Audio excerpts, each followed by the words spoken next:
Hello students, welcome to our YouTube channel Easy Science for All. In our previous lecture, we discussed about decomposition reaction. Now, in today's lecture, we are going to discuss displacement reaction. But before that, we have an important message for you.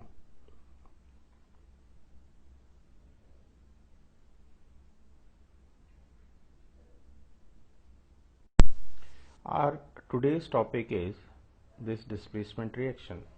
But before we discuss this displacement reaction, let us understand the meaning of the word displacement. In general, the word displacement means moving something from its place or position. Keeping this meaning in mind, now let us see what does the displacement reaction means. So, a displacement reaction is a reaction in which an element displaces another element from its compound. So, such kind of reaction is known as displacement reaction. These reactions are also referred to by the names like single replacement reaction or single displacement reaction as well.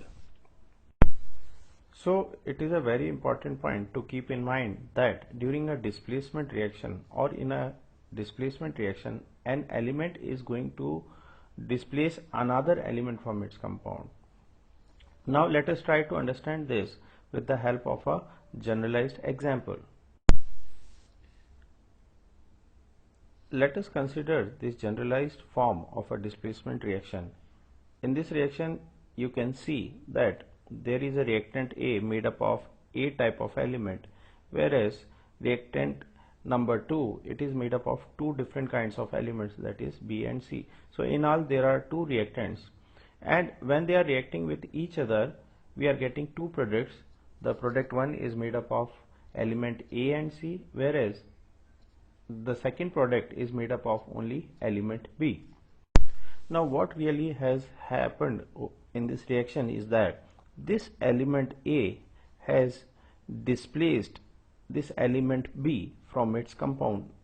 So we can see in the product that A has taken the place of B and has got bonded with the element C.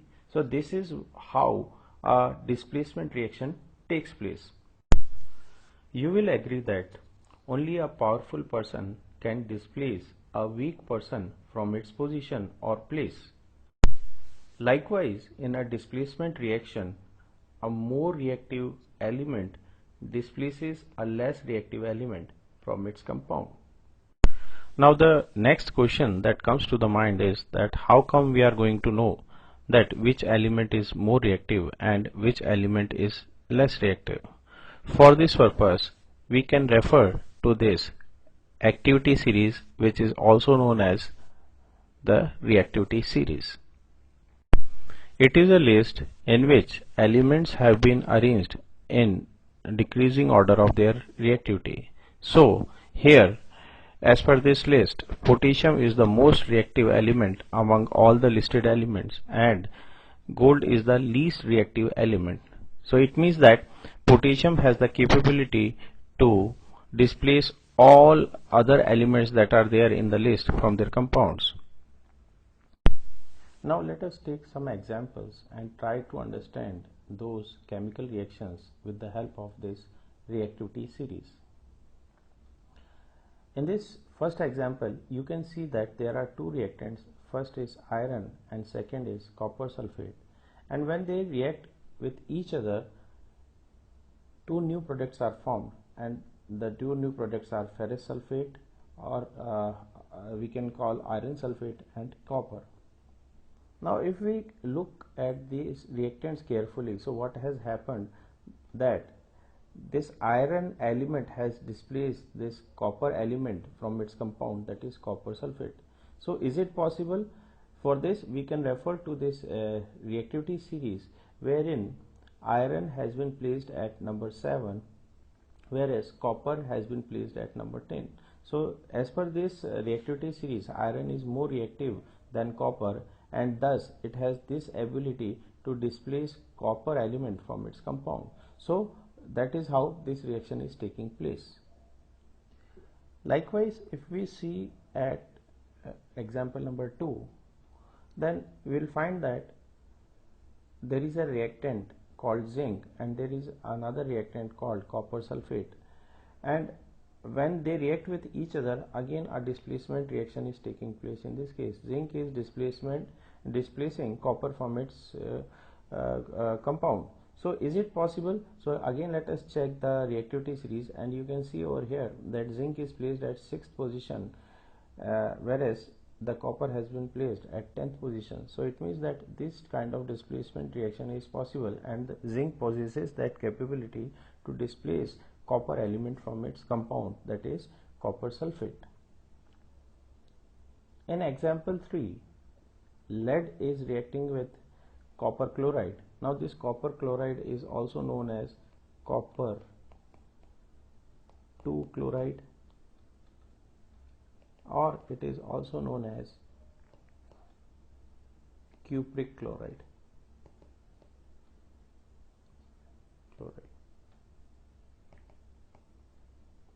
Now again, if we refer to this activity series, so you can see that lead has been placed at position 8, whereas copper has been placed at position 10. So this displacement reaction is possible in this case. So that's how lead is displacing this copper from its compound, and as a result we are getting lead chloride and copper through the displacement reaction. Now if we look at all these three examples, so all these three examples are all these three examples we have taken aqueous solution, that is the water solution, for making the reactants. You can see over here. So on the basis of this we can say that most of the displacement reactions occur in aqueous solution, but it is not the only case.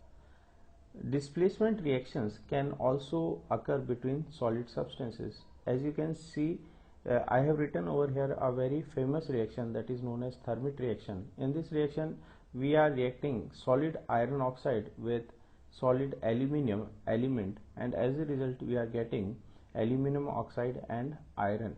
Now here what is happening, the aluminum atom is displacing iron from its compound. So let us see if this is possible. So this is aluminium and this is iron over here. So it means that aluminum is more reactive than iron, and definitely it can displace iron from its compound. So that's how we get raw iron, or that's how we extract iron from its compound.